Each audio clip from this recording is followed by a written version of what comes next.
Let's read, listen, and practice.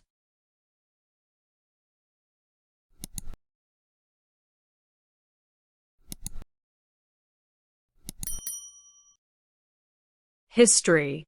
From the United States. The year is 2001.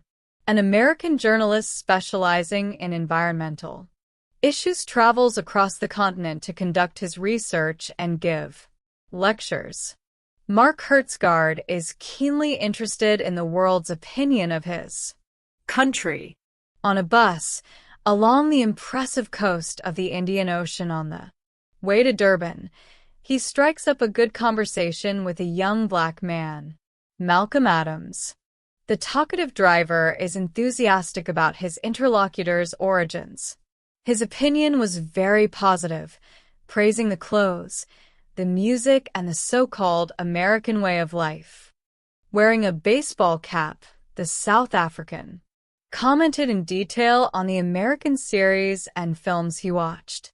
Let's start the narrative far from the USA, in the heart of South Africa. A first look. Mark, seeing his country so well known and even loved, ventured to ask if older Africans, like the driver's parents, shared the same point of view. The answer was astonishing. No, they are older. Christians, Malcolm replied without irony. They want to live a South African life. The episode is particularly rich. It brings to light the ambiguity of the world's perception of U.S. society.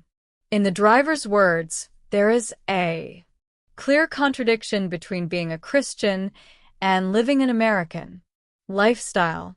However, in few Western countries does Christianity have such a strong presence as in the United States. It would be plausible to assume that the South Africans' unintentional irony in establishing the impossibility of coexistence between Christian and American values would sound strange, even incomprehensible, to the absolute majority of American citizens. Point to the ambiguities explored by Hertsgaard continue. On trips to Asia and Europe, he repeats the experience of inquiring and analyzing world opinions about the great power of the 21st century. The author enumerates the contradictory list of what foreigners think about America. We spoke before about the British Empire. There are similarities between empires. They constitute decision-making centers that are independent of the desires of the dominated or external parties. However, there is a very big difference between British imperial rule and that of the United States. In the 19th century, the English were certain that they belonged to the best country in the world, with a capacity far superior not only to the African and Asian barbarians, but also to the Europeans themselves. In order to better fulfill the civilizing mission of the white man, British civilization established geographical societies, anthropological museums, zoos, expeditions to find the sources of the Nile, luxurious atlases, and so-called scientific explanations such as social Darwinism for the backwardness of other peoples.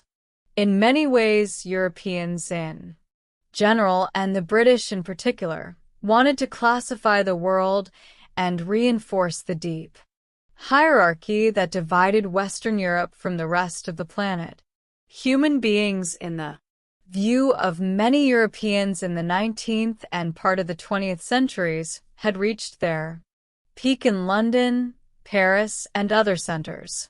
It remained to spread the light of European civilization over the obscure areas that did not yet share the values and progress that flourished on the blessed banks of the Thames and the Seine.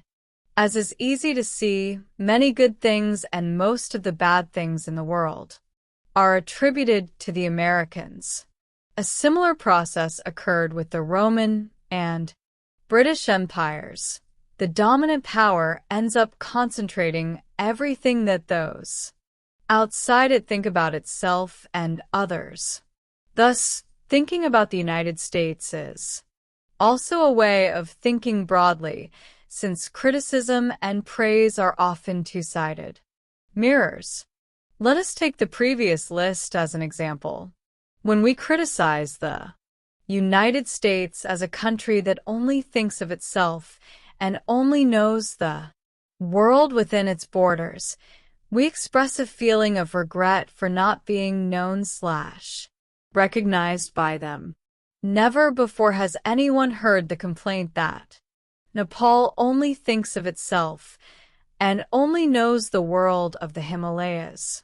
It is quite likely that the Nepalese know less about Brazil than the Americans.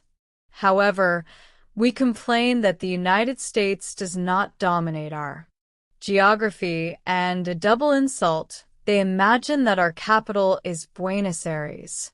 Why?